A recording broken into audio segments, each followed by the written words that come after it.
let me start with a confession. I used to believe that change came from big, dramatic actions, quitting your job, moving cities, or rewriting your life overnight.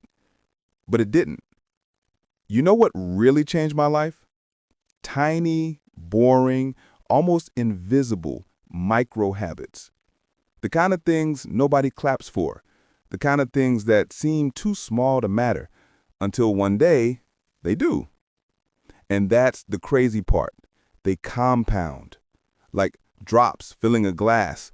One day you wake up and realize your life looks completely different because of those tiny daily drops. So in this video, I want to take you through micro habits that genuinely improved my life. Habits that shaped my focus, discipline, and even my happiness. Not huge routines or 5 a.m. miracles, but real, simple actions that built momentum. And I promise, by the end of this episode, you'll realize that your dream life doesn't need a massive revolution. It needs a gentle evolution. Let's start with a story. A few years ago, I was feeling stuck, mentally and emotionally. Every day felt like a loop. Wake up, scroll, work, eat, scroll again, sleep. I was busy, but not productive. I was connected, but not fulfilled. And then one evening, I read a single line that hit me like lightning. It said, "You don't rise to the level of your goals, you fall to the level of your systems." That night, I decided to change my systems, not my dreams. And the tool I used was micro habits. Let's start with the simplest one, the 1-minute rule. Whenever a task takes less than a minute, I do it immediately. You'd be shocked how this tiny rule cleans your space and your mind. Got a dish in the sink? Wash it now. An email reply? Do it now. A sock on the floor? Pick it up now. It's not about cleanliness, it's about identity. You begin to see yourself as someone who handles things right away, not someone who procrastinates until chaos piles up. Over time, this rewired my brain to stop avoiding small things. Because here's a secret. The brain doesn't distinguish between small tasks and big tasks. It just feels the pressure of unfinished things. When I started clearing the tiny tasks, my mind had more space to think, create, and breathe. Now, let's move to the second one, the 2-minute starter habit. If something feels too big, like working out, writing, or studying, I start with just 2 minutes. 2 minutes of stretching, 2 minutes of writing random thoughts, 2 minutes of reading. The magic? Once you start, you rarely stop. Motivation doesn't create action. Action creates motivation. The brain rewards you for starting. That tiny first step activates the momentum loop. And if you stop after 2 minutes, it's still a win, because you built consistency, not pressure. Now, 3, the morning water habit. This one sounds silly, but it's life-changing. Before I check my phone, I drink a full glass of water. It's a micro signal, my body before my screen. It resets hydration, digestion, and energy. But more than that, it builds self-respect. It's a promise I keep to myself every single morning. If you start your day by keeping one tiny promise to yourself, you subconsciously tell your mind, "I'm in control." These small acts build a chain of self-trust, and that chain becomes your discipline. And I know what you might be thinking. All of this sounds too small to change anything. But here's the truth.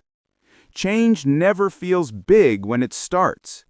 When you plant a seed, it doesn't look like a forest, but it's growing quietly. Now, let's move into the mental and emotional side. Because not all habits are physical. Some live in your mindset, invisible but powerful. 4. The name it to tame it habit. Whenever I feel stressed or anxious, I pause and say the emotion out loud. I'm feeling anxious. I'm feeling overwhelmed. Why? Because naming an emotion activates the rational part of your brain, the prefrontal cortex, which calms the emotional storm. It's like shining a flashlight in a dark room. Suddenly what scared you becomes visible, and visibility gives you control. And number 5, the gratitude after challenge. Instead of journaling gratitude every morning, I do it after something annoying happens. Missed the bus? I'm grateful I still have time to walk. Spilled coffee? I'm grateful I even have coffee. It rewires your mind to find balance in chaos, not just peace in comfort. This single shift strengthened my emotional resilience more than any self-help book. Now, number 6, the 5-breath rule. Before responding, whether it's to a message, a conflict, or even self-criticism, I take 5 slowed breaths. 5.